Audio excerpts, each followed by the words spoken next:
20 का जो फार्मूला की बात कर रहे थे, तो आप वो देखिए, वो बिल्कुल पब्लिक ने नकार दिया। और अखिलेश का जब उनका समाजवादी पार्टी था, जब स्थापना के बाद जो है सबसे ज़्यादा परसेंटेज ऑफ वोट आया। बीजेपी का ये हमेशा रहा है कि हिंदू मुसलमान करके पोलराइज करें। मुसलमानों ने बिल्कुल ओवैसी को नकार दिया।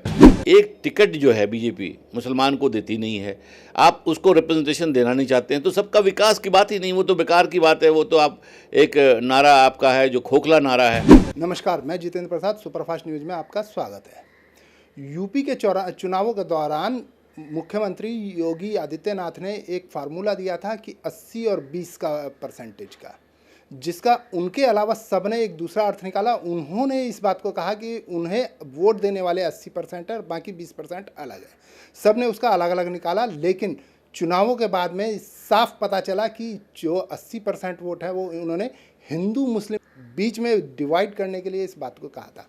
हमारे साथ ऑल इंडिया मोमिन कॉन्फ्रेंस के राष्ट्रीय अध्यक्ष एडवोकेट फिरोज अहमद हैं। हम उनसे जानने का प्रयास करते हैं क्या परिणाम निकला है यूपी का और आगे भारत की राजनीति पे उस पर क्या प्रभाव पड़ेगा। फिरोज जी, आपका स्वागत है। यूपी में योगी आदित्यनाथ जी ने कहा था कि 80-20 का जो फार्मूला दिया था, आप उससे क्या समझते हैं? देखिए, पहले आपका बहुत बहुत धन्यवाद कि आप आज इस बात को भी जिंदा रखा और आप इस चीज़ पे गौर कर रहे हैं। देखिए, यूपी में जो भी इलेक्शन के दौरान बहुत सारी चीज़ें भाषण में बोला जाता है, वो तो एक बोलने का तरीका होता है, लेकिन अगर जो 80-20 का जो फार्मूला की बात कर रहे थे, तो आप वो देखिए, वो बिल्कुल पब्लिक ने नकार दिया, क्योंकि उनका परसेंटेज ऑफ वोट जो है बीजेपी का यूपी में बहुत कम चला गया। और अखिलेश का जब उनका समाजवादी पार्टी था, जब स्थापना के बाद जो है सबसे ज़्यादा परसेंटेज ऑफ वोट आया, तो सवाल ये होता है कि 80 और 20 का फार्मूला तो कहीं दिखा ही नहीं। अब वो एक होता है कि साहब, आज के डेट में ये बहुत सारी कंट्रोवर्सीज आ रहे हैं कि इलेक्शंस कैसे जीता जा रहा है। आज की डेट में इलेक्शन जीतने का एक अलग तरीका हो गया है। पब्लिक की सपोर्ट हो ना हो, लेकिन कैसे आप मैनेज कर सकते हैं, ये बहुत इंपॉर्टेंट है। और यूपी में भी ये सारी चीज़ें दिखा। तो वो 80 और 20, और जहाँ तक पोलराइज करने की बात है, बीजेपी का ये हमेशा रहा है कि हिंदू मुसलमान करके पोलराइज करें। लेकिन पोलराइजेशन जो है आज के डेट में, आपने यूपी में देखिए, मुसलमानों ने बिल्कुल ओवैसी को नकार दिया। जितने भी मुस्लिम के लोग आइडेंटिटी या मुस्लिम पार्टी के नाम पे लड़ रहे थे, बिल्कुल उनको बिल्कुल नकार दिया। और जो सेकुलर फोर्सेस थे, उनको खुल करके लोगों ने समर्थन किया और ये चाहा कि साहब एक अच्छी सरकार, सेकुलर सरकार देश में बने।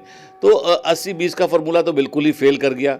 और जहाँ तक सवाल है, आप देखें कि उसके बावजूद भी लगभग मुसलमानों में 35 to 36 MLAs जीत कर आए हैं। तो ये तो जो जनता है हिंदुस्तान की, वो सेकुलर माइंडेड है। मेजॉरिटी लोग समझते हैं कि देश के हित में क्या है, जब सबको लेके चलना है, सबका, इनका तो केवल नारा है, सबका साथ, सबका विकास, सबका विश्वास। लेकिन आप देखिए ना, क्या सबका साथ, सबका विकास, सबका विश्वास इन्होंने कभी गेन किया है? एक टिकट जो है बीजेपी मुसलमान को देती नहीं है, आप उसको रिप्रेजेंटेशन देना नहीं चाहते हैं, तो सबका विकास की बात ही नहीं, वो तो बेकार की बात है। वो तो आप एक नारा आपका है जो खोखला नारा है। तो हम ये कहते हैं कि देश जो कॉन्स्टिट्यूशन है, जो लोग यहाँ एक जिनको आज़ादी के बाद जो यहाँ रह रहे हैं, उन सबको बिल्कुल इक्वल राइट है। जो फंडामेंटल राइट जो कॉन्स्टिट्यूशन के अंदर है, सबको इक्वल राइट है, कानून के अंदर सब बराबर हैं।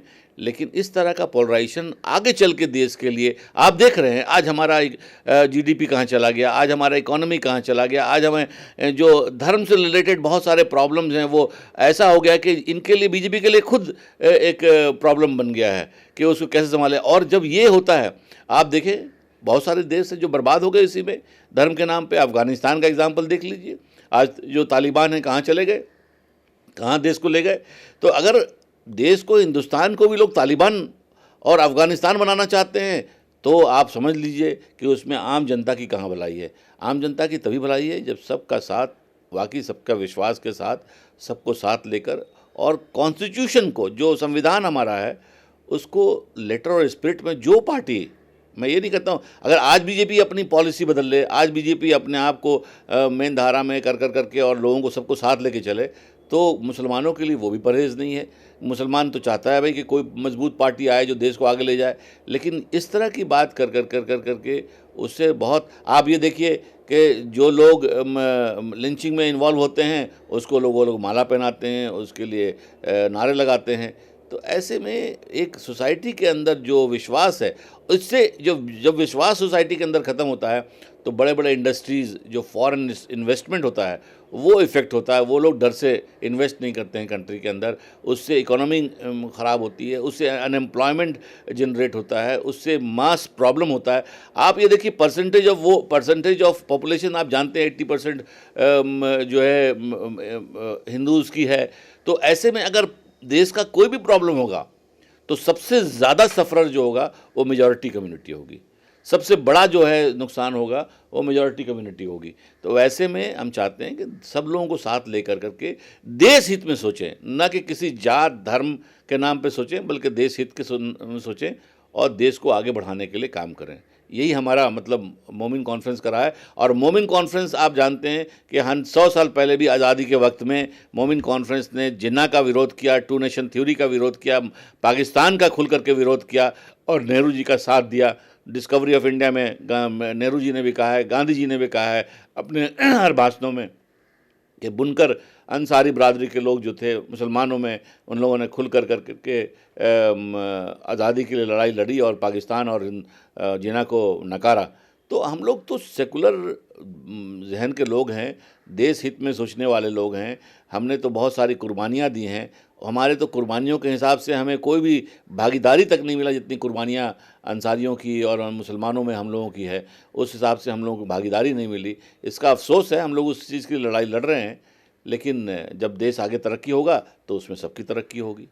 अच्छा, बात करें तो जहां आप कह रहे हैं कि सेक्युलर फोर्सेस का, तो बंगाल चुनाव के बाद में देखा गया कि मुस्लिम समाज ने इकट्ठा होकर के वोट किया है सिर्फ एक ही पार्टी को। जैसे बंगाल में ममता बनर्जी को किया, हालांकि बिहार में देखा जाए तो बंट भी गए थे, लेकिन यूपी में फिर मुस्लिम समाज ने इकट्ठे होकर के समाजवादी पार्टी को वोट दिया।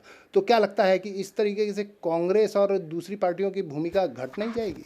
देखिए, घटने और बढ़ने की बात नहीं है। लोग एक मजबूत सरकार चाहते हैं। एक टाइम जब लोग परेशान हो जाते हैं तो एक मजबूत सरकार चाहते हैं, और बहुत से लोग ऐसे हैं जो अपने वोट को उस वक्त डाइवर्ट करते हैं। लेकिन सबसे बड़ी चीज़ जो खुल के आप देखेंगे मुसलमानों में, कि मुसलमानों ने बिल्कुल सेकुलरिज्म का दामन थाम के रखा, ओवैसी को नकार दिया, ओवैसी को जीरो। हालांकि ऐसी बात नहीं है, ओवैसी ने बीजेपी को बहुत मदद किया और ओवैसी की वजह से 500, 200, 300 जमानत जब ज़रूर हुआ, लेकिन ऐसे वोटों से भी करीब करीब लगभग 50 सीटों को ओवैसी ने प्रभावित किया, जहां पे बीजेपी को मदद की जिताने में। और इसीलिए बहुत से लोग मांग कर रहे हैं कि अब बीजेपी को चाहिए कि ओवैसी साहब को भारत रत्न दे दिया जाए। अच्छा, बात करें, आप भारत की सबसे पुरानी संस्था ऑल इंडिया मोमिन कॉन्फ्रेंस के राष्ट्रीय अध्यक्ष भी हैं। आप खुद बता रहे हैं कि मोमिन कॉन्फ्रेंस ने हमेशा टू नेशन थ्योरी का विरोध भी किया, भारत के तरक्की के लिए संघर्ष भी किया। लेकिन हम आज देखते हैं तो मुस्लिम समाज में जो लीडरशिप है, तो लीडरशिप के तौर पर हम आजम खान देखते हैं, अतीक अहमद देखते हैं, और इसी तरीके के जो और कई चेहरे हैं, नवाब मलिक वगैरह, ये सब। तो फिरोज अहमद क्यों नहीं जो मुस्लिम चेहरा बन पाए चुनाव का? क्यों जो विकास की बात करते हैं, जो कहते हैं कि मुसलमानों को पढ़ना लिखना चाहिए, ये नहीं कि इस्लाम खतरे में, इस बात पर वोट मांगते हैं। वो कहते हैं कि बच्चे मुस्लिम समाज पढ़ेगा तो आगे बढ़ेगा। इस तरीके की क्यों नहीं लोगों की सोच आती है? देखिए, जहाँ तक सवाल है, आप जानते हैं अच्छी तरह से कि अतीक अहमद, मुख्तार अंसारी, ये लोग लीडर नहीं हैं। ये बहुत लोगों को साफ हो जाना चाहिए, ये लीडर नहीं है, ये लोग माफिया रहे हैं। और माफिया लोगों का एक एरिया महदूद है, ये नेशनल लीडर तो है नहीं, इनको कोई नेशनल लीडर मानता भी नहीं है, ये अपने एरिया से बाहर निकल भी नहीं सकते हैं, लोगों का समाज सेवा से कोई मतलब नहीं है। ये पॉलिटिक्स में केवल इसलिए हैं कि उनको अपना फ़ायदा मिल सके, पुलिस प्रोटेक्शन मिल सके, वो जायज़ नाजायज़ करें, उनको पुलिस अरेस्ट ना करे, इसके लिए वो पॉलिटिक्स कर रहे हैं। लेकिन जहाँ तक सवाल है लीडर का, मुस्लिम लीडर्स का, मुसलमानों में आप देखेंगे कि जो है मौलाना आज़ाद जैसे लीडर जिन्होंने अपने देश के लिए बहुत कुर्बानी दिया, उसके बाद से जो मुसलमानों के अंदर अब्दुल क़य्यूम अंसारी, ज़ियाउर रहमान अंसारी, ये ऐसे ऐसे लीडर्स थे जिन्होंने अपने पूरे यहाँ तक कि उन्होंने अपनी प्रॉपर्टी बेच कर करके इलेक्शन लड़ते थे वो लोग, और क्या नाम है, जीत करके आते थे पब्लिक की खिदमत के लिए, पब्लिक की सेवा के लिए।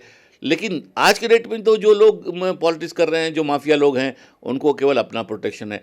और मुसलमानों को चाहिए, इस पे आपने जो कहा बहुत अच्छी बात कही कि मुसलमानों को गौर करना पड़ेगा कि जो लोग समाज के जो लीडर्स हैं, जो समाज के लिए काम कर रहे हैं, सोशल वर्क कर रहे हैं, जो पढ़ाई की तरफ अपने बच्चों को ध्यान देने की बात कर रहे हैं, जो नौकरी की तरफ, व्यापार की तरफ, जो तरक्की की बात कर रहे हैं, ऐसे लोगों को रिकग्नाइज़ करना चाहिए मुसलमानों को, और मुसलमानों को रिकग्नाइज़ कर करके ऐसे लोगों को प्रमोट करना चाहिए, और तभी मुसलमानों का जो पिछड़ापन है वो दूर हो सकता है। और उसके लिए सरकार का भी बहुत बड़ा अहम रोल होता है। सरकार को भी चाहिए कि मुसलमानों के लिए, जो लोग पिछड़े वर्ग हैं या जो बहुत पीछे हैं, उनके लिए एक पॉजिटिव कोई पॉलिसी होना चाहिए ताकि उसको सहारा मिल सके। आप देखिए, बुनकर हमारे आज की डेट में जो पूरे वर्ल्ड में छाए हुए थे, पूरे वर्ल्ड में उनका कपड़ा एक्सपोर्ट होता था, आज आपने बुनकरों का जो है, वीवर्स का जो पॉलिसी आपने ऐसा बना दिया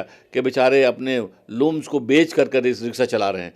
तो नुकसान किसका हुआ? नुकसान तो एक तो उनका रोज़गार तो गया ही, आप रोज़गार दे नहीं सके, रोज़गार आपने छीन लिया। पॉलिसी के तहत आपने बिजली का बिल इतना बढ़ा दिया कि वो बेचारे अपना लूम्स बेच करके रिक्शा चला रहे हैं। तो उससे नुकसान देश का भी हुआ। जो हमें आयात था, जो हम डॉलर्स हैंडलूम्स के थ्रू लाते थे, आज हमारा उसमें बहुत कमी आ गया है, हमारी जो पॉलिसी है। तो जब तक कि हम, जो लोग इस तरह के लोग हैं, वर्कर्स हैं, अगर उसको हम प्रमोट करें और उसको हम बुनकरों को प्रमोट करें, दस्तकारों को, आर्टिशियंस को प्रमोट करें, तो हमें लगता है कि जो गांधी जी का जो कुटीर उद्योग का जो कॉन्सेप्ट था, जो बिल्कुल घर घर में उद्योग का जो कॉन्सेप्ट था, अगर हम आज उसको अपना लें तो हमारी ये सारी बेरोज़गारी दूर हो सकती है। ये migration from rural to urban areas जो है, ये ख़त्म हो सकता है, और लोग अपने गांव में ही खुश रह करके अपना काम कर सकते हैं और तरक्की कर सकते हैं। समय देने के लिए धन्यवाद। बहुत बहुत धन्यवाद।